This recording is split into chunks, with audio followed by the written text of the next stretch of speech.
안녕하세요. 자, 여러분들과 함께 회사법규에 굉장히 많은 문제죠. 자, 이 한 24개 정도의 법령에 대해서 우리가 기본 이론 시간에 정리를 했습니다. 너무 범위가 많아서 우리가 일일이 조문들을 다 읽을 수는 없었어요. 또 그렇게 읽어서도 안 될 겁니다, 아마도.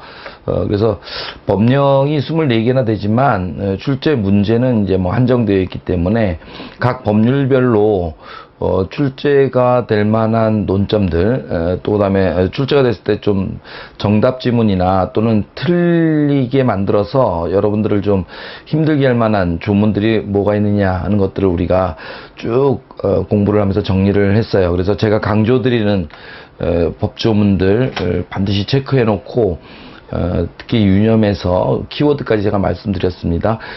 이런 것들 유념해서 공부를 하시고, 그 다음에 제가 수업 중에 함께 자세하게 읽지 못했던 조문들은 그냥 가볍게 여러분들이 복습을 하시면서 읽어주시면, 그래서 이제 낯을 익혀 놓으시면 객관식 문제이고, 또 요즘은 물론 이제 박스 문제가 많이 나와서 이제 대강 알고 있어서는 안 되죠. 철저하게 정확하게 법조문을 숙지하고 있어야 된다는 것이 전제되긴 하지만, 중요한 출제 논점 위주로 우리가 공부를 주겠습니다.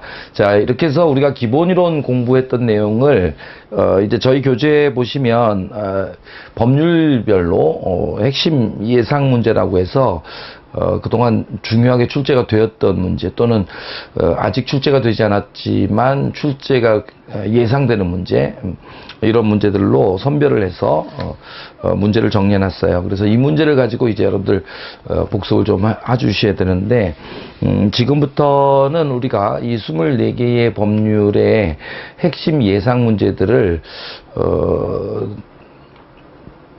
시간을 좀 두어서 함께 보도록 하겠습니다. 그래서 우리가 모든 문제를 다 풀 수는 없고요. 또 여러분들이 문제를 제가 강조드린 기본 이론 공부하고 난 다음에 그리고 문제를 풀어보셔야 될 겁니다. 풀어보시고 틀린 지문은 어디가 잘못돼서 틀렸는지 반드시 기억을 좀 해주셔야 되고요. 그 다음에 문제로 나온 단답 식으로 나온 문제에 있어서는 그 키워드를 좀 반드시 좀 기억을 해 주셔야 되고, 특히 우리 쪽에서는 뭐 여러분 아시다시피 권한자라든가 또는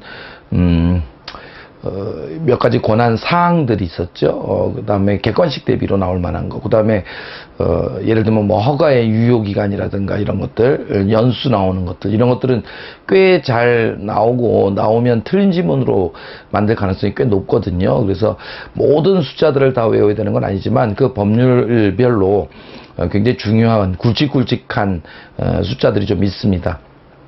그런 거 유념해서 함께 보도록 할 겁니다. 자, 그래서 저하고 같이 핵심 예상 문제들을 단원별로 볼 건데, 대표적인 문제들 선별해서 좀 보는 시간을 갖도록 하겠습니다. 그러나 제가 함께 풀지 못한 문제들도 여러분들은 반드시 혼자서 공부하실 때는 문제를 좀 풀어 주셔야 돼요.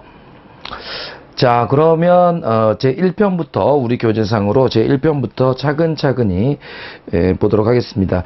저희 교재는 제 1편 낚시관리 및 육성법이에요.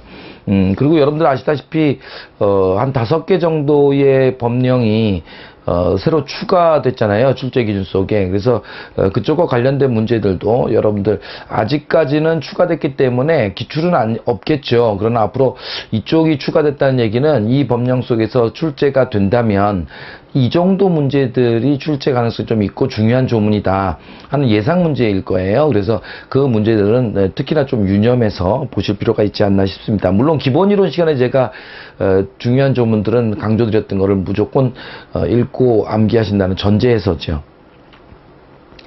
자, 그래서 1편 낚시관리 및 육성법의 핵심 예상 문제들을 보도록 하겠습니다. 자, 1번 문제부터 볼게요. 제가 중요한 문제를 좀 선별을 했어요. 그래서 그 문제 위주로 좀 보도록 하겠습니다. 다음 중 낚시관리 및 육성법의 용어에 대한 설명으로 틀린 것은 했어요. 모든 법률은 제1조에서 목적조항, 동법은 이런 내용들을 규정함으로써 이런 목적을 달성하고자 한다, 이런 목적조항이 들어가 있고요. 그거는 이제 여러분들이 법률의 제목으로부터 좀 추론이 가능하고요. 그리고는 2조에서 용어 정의, 동법에서 사용하는 용어는 이런 의미다 라고 하는 입법적 정의를 내린 규정들이거든요. 그래서 출제가 잘 됩니다. 개념을 물어보는 문제에서는요. 자, 그러면 낚시관리및 육성법에서 사용하는 용어는 어떤 의미가 있느냐. 첫 번째, 낚시란, 자, 틀린 거 고르는 거예요. 낚시란 낚싯대와 낚싯줄, 낚시바늘 등의 낚시 도구를 이용해서 어류나 폐류나 조개 폐자를 쓰는 거죠. 그 다음에 갑각류라든가 그 밖에 대통령령으로 정하는 각종의 수산동물을 낚는 행위를 말한다. 그러니까 낚시라고 하는 것은 어류에 한하지 않습니다. 그래서 폐류, 갑각류, 기타 수산동물을 낚는 행위를 말한다. 정확하게 맞았고요. 자, 2번 낚시터란 낚시가 이루어지는 바닷가, 해수면 등의 장소를 말한다 했는데 해수면의 개념은 이 바다의 개념 속에 들어가 있죠. 그래서 낚시터의 개념은 낚시가 이루어지는 바다나 또는 바닷가나 또는 내수면을 얘기하죠. 내수면. 그래서 해수면이라고 해서 틀렸습니다. 해수면은 결국 바다를 의미하는 거니까. 그래서 바다, 바닷가, 그리고 내수면을 내 장소를 말합니다. 그래서 내수면을 지금 해수면으로 바꿔치기 해서 틀린 지문이었어요. 2번이 틀렸습니다. 어떻게 틀렸는지 반드시 확인하시고 그 유념해서 보셔야 됩니다. 내수면이에요. 3번 낚시인이란 낚시터에서 낚시를 하거나 또는 낚시를 하려는 사람을 말하고요. 맞습니다.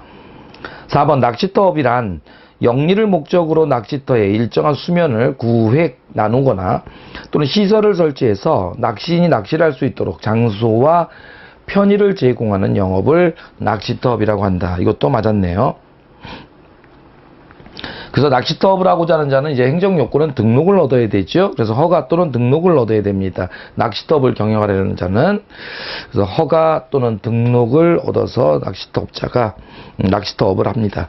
자, 1번 문제에서 2번이 정답이었고요. 자, 2번 문제 볼까요? 다음 중 낚시관리 및 육성법의 적용 범위에 대한 설명으로 타당하지 않은 것 했어요. 1조 목적, 2조 용어 정의하고 나면 보통 일반적으로 해요. 반드시는 아니고 일반적으로 3조는 적용 범위입니다. 동법은 어디까지 적용되느냐, 동법이 적용되는 범위는 여기까지다. 이런 적용 범위를 규정하고 적용의 원칙, 적용 범위에 있어서 그 다음에 거기에 대한 예외 이런 내용들이 규정되어 있어요. 그래서 여기서도 낚시관리 및 육성법의 적용 범위 설명으로 타당하지 않은 것을 했습니다. 자, 우리가 낚시터라고 하는 것이 바다나 바닷가나 또는 내수면의 장소를 얘기한다고 공부를 했으니까, 그래서 적용 범위는요, 일단은 1번 수산업법에 따른 바닷가 들어갔죠. 바닷가. 그 다음에 2번 수산업법에 따른 어업을 목적으로 해서 인공적으로 조성된 인공적으로 조성된 육상의 해수면, 이것도 포함되고요. 이거 뭐 3조에 들어가 있습니다. 그래서 적용 범위 수면의 개념이 이런 것들이 있다 이 말이에요. 그래서 육상의 해수면 들어가고요. 그 다음에 3번 내수면 어업법에 따른 공용수면이라고 했네. 공용수면이 아니라 공공용 수면이죠. 공공용이에요. 공공용 수면을 공용수면으로 바꿨네요, 지금. 그 다음에 4번에는 사유수면이죠. 사유수면은 포함됩니다. 그래서 바다, 그 다음에 바닷가, 그 다음에 육상에 있어서의 조성된, 인공적으로 조성된 해수면, 그 다음에 공공수면, 그 다음에 사유수면, 이 정도 수면이 동법의 적용 범위인 수면에 해당하는 겁니다. 그래서 3번 공용수면 아니에요. 공공용 수면입니다. 3번이 틀렸고요.